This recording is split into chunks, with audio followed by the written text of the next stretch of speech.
So let's start off with the Buffalo Bills, man. So I got in my other computer here, so you'll see me if you're in the YouTube crowd. You'll see me looking periodically. So Buffalo Bills 10-6. I thought that they did better, and let me say this. I'll start with this, Brad, and I'll let you chime in.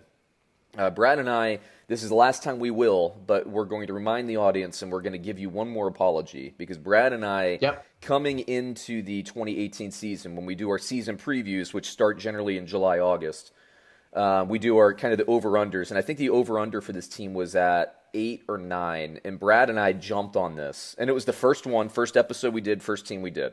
Because we start with AFC and go to NFC East to West.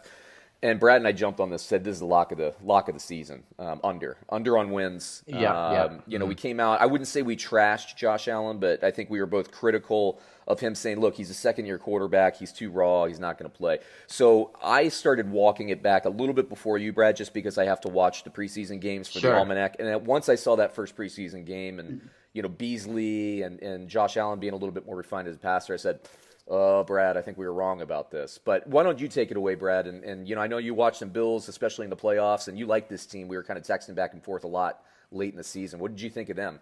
Well, okay, so we were wrong. However, I don't know if we could be blamed for that. Nevertheless, we were definitely wrong.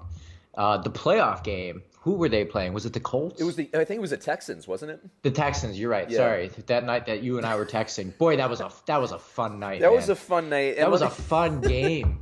And I guess to slightly defend our position on Josh Allen being kind of young and raw, that lateral, you remember? Oh my God! That lateral, I love that play. The freak out, right? Though the freak out situation. Look, yeah, I'm not going to haze him too bad on that, but that was a young quarterback move. Yeah. And that was back to that game. Yeah. Remember, I was texting you, and you were doing something like taking care of your children or your offspring or something like that. And I said, "Yeah, listen. I don't know what else to say, but you're blowing it. You need to turn this game on now." And you did it. Well done. Yeah, because it's very rare that I would say something like that. No, you're right. My wife was taking a trip. She was on a girls' trip, and I was recording the games so that I could try to catch up a little bit later. But you're right. I was in the thick of it. And then you kept saying, like, "Dude, you got to get this." You're like, I love this Buffalo team. They're really strong. I like this Singletary, Josh. And this is before the kind of the freakouts in the last half of the fourth quarter. But Josh Allen was playing a nice, strong game, and I did turn it on. Yeah, he was playing strong. And we had a text session that I don't think we've ever had. Like how many to go just rifling back and forth and all that. That was a lot of fun. No, it was wild. So Buffalo as a whole, right? They had a really great year, and it was centered around that strong defense. And you get a guy. I think like last year was like the emergence of. It's like it became very apparent that you could have a young guy that has a lot of skills and athleticism, and it may or may not be a prerequisite that his last name is Allen. I'm not sure if that's a part of it. However, it's like, okay, so you got this old guy and he's good and his name is Eli Manning, and that's fine, but you can bring a guy in year 1, year 2 and get a lot of production. Yeah. And that's what we saw in Buffalo. All right. Okay, so Buffalo, Brad. Frank Gore, okay, 3rd all-time leading rusher in the NFL. Most confusing guy to me. You got to put him in the Hall of Fame. So wild. You got to put him in the Hall of Fame, right? I mean, well, because of longevity and production, I guess, but he never really made much of an impact, and he was definitely never at one point the best running back in the league. He was. You say that, and I agree with you. This is how I feel. But he was the biggest running back on a team that went to the Super Bowl and lost to the Ravens. So he made some deep playoff runs. Okay, he was the best running back. You remember? Do you remember that that wild card game with Alex Smith hit Vernon Davis and they beat the Saints or something late? He was the running back on those teams, on those Harbaugh teams that did very well, and they had Carlos Hyde towards the end of it. I'm trying to find his game log or his season log I have up. I'm going to read you through. So he's been around for forever. It's crazy. Okay, so rookie year 608 yards. Okay. Second year 1695. That's a big year. Okay. Third year 1102. Fourth year 1036. Fourth year. What year? Fourth year, by the way. What year was fourth year? 1, 2, 3, 4. 2008. Yeah, okay. I know, right? 2009.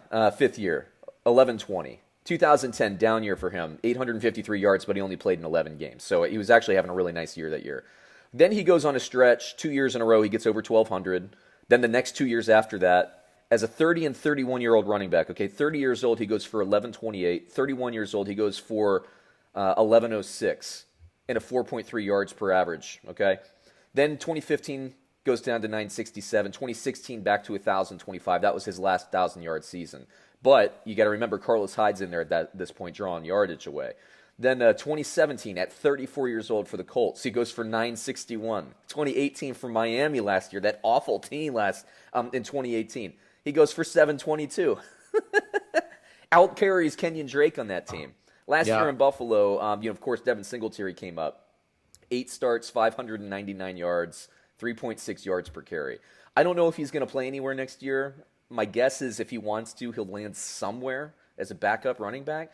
But the dude has been like marvelously consistent, and he's gone on 2 different runs with the 49ers.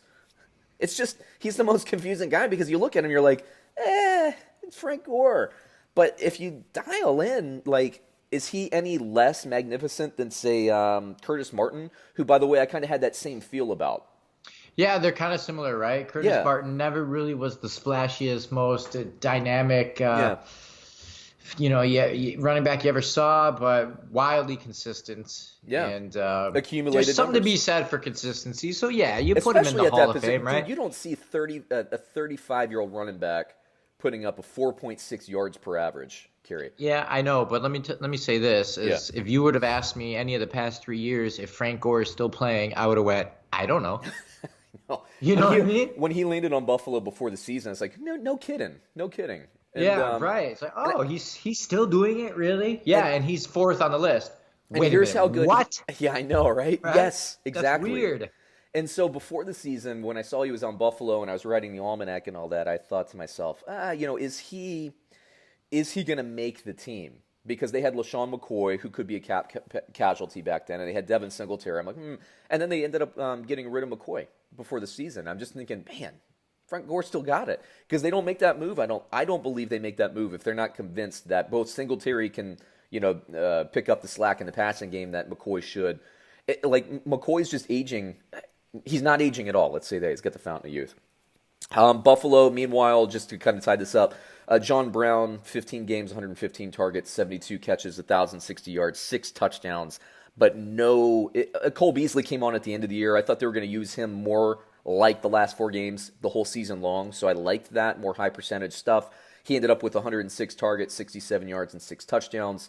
But they can't really find another guy. I view Cole Beasley as kind of like a lower grade Julian Edelman, and maybe that's not fair. Maybe as Josh Allen gets better and better, Cole Beasley gets better and better, in that kind of slot role. But like Green Bay, Brad, like New Orleans, like a lot of these teams that we talked about, like Houston, although they have Will Fuller, but he's often injured, they need a second receiver. I think that's where Buffalo. I don't know about first round, but I think Buffalo is going to make that a big emphasis next year. But this is a team, and let me read you, Josh, because this is important to what we were talking about before. Josh Allen, okay.